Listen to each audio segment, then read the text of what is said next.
অন্তর্বর্তীকালীন সরকারের দায়িত্ব নিতে দেশে ফিরলেন শান্তিতে নোবেলজয়ী ডক্টর মোহাম্মদ ইউনূস। ফ্রান্সের প্যারিস থেকে দুপুর 2টা 10 মিনিটে ঢাকার শাহজালাল আন্তর্জাতিক বিমানবন্দরে পৌঁছেন তিনি। তাকে স্বাগত জানান তিন বাহিনীর প্রধান সহ বৈষম্য বিরোধী ছাত্র আন্দোলনের সমন্বয়করা। এ সময় ছাত্র জনতার এই বিজয়ের সুফল ঘরে ঘরে পৌঁছে দেওয়ার অঙ্গীকার জানান ডক্টর ইউনূস। বন্দুকের সামনে দাঁড়িয়ে শিক্ষার্থীদের হার না মানার প্রশংসা করেন এই নোবেল লরিয়েট। শাকিবুর রহমানের রিপোর্টে বিস্তারিত।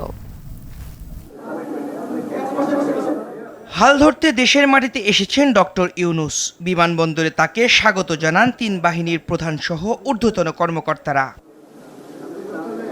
উপস্থিত ছিলেন সরকার পতনের আন্দোলনে নেতৃত্ব দেয়া বৈষম্য বিরোধী ছাত্র আন্দোলনের সমন্বয়ক নাহিদ ইসলাম, সার্জিস আলম, হাসনাত আবদুল্লাহ সহ অনেকে।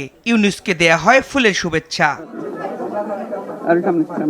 বক্তব্য দেন নোবেলজয়ী। শুরুতেই আন্দোলন চলাকালে রংপুরে পুলিশের গুলিতে নিহত আবু সাঈদের কথা বলতে গিয়ে অশ্রুসিক্ত হন তিনি। আজকে আবু সাঈদের কথা মনে পড়ছে আমাদের, যে আবু সাঈদের ছবি বাংলাদেশের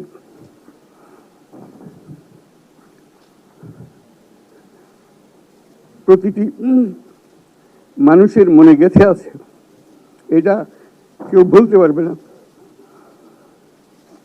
কি অবিশ্বাস্য একটা সাহসী যুবক, বন্দুকের সামনে দাঁড়িয়ে আছে।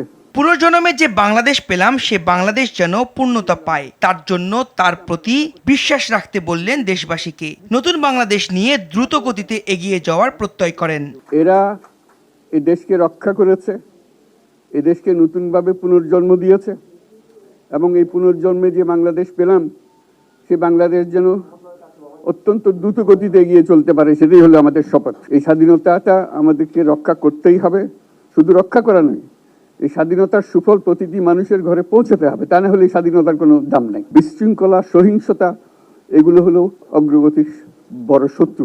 দেশবাসীর কাছে আমার আবেদন, আপনারা যদি আমার উপরে বিশ্বাস রাখেন, আমার উপরে ভরসা রাখেন, তাহলে নিশ্চিত করেন যে দেশে কোনো জায়গায় কারো উপরে হামলা হবে না।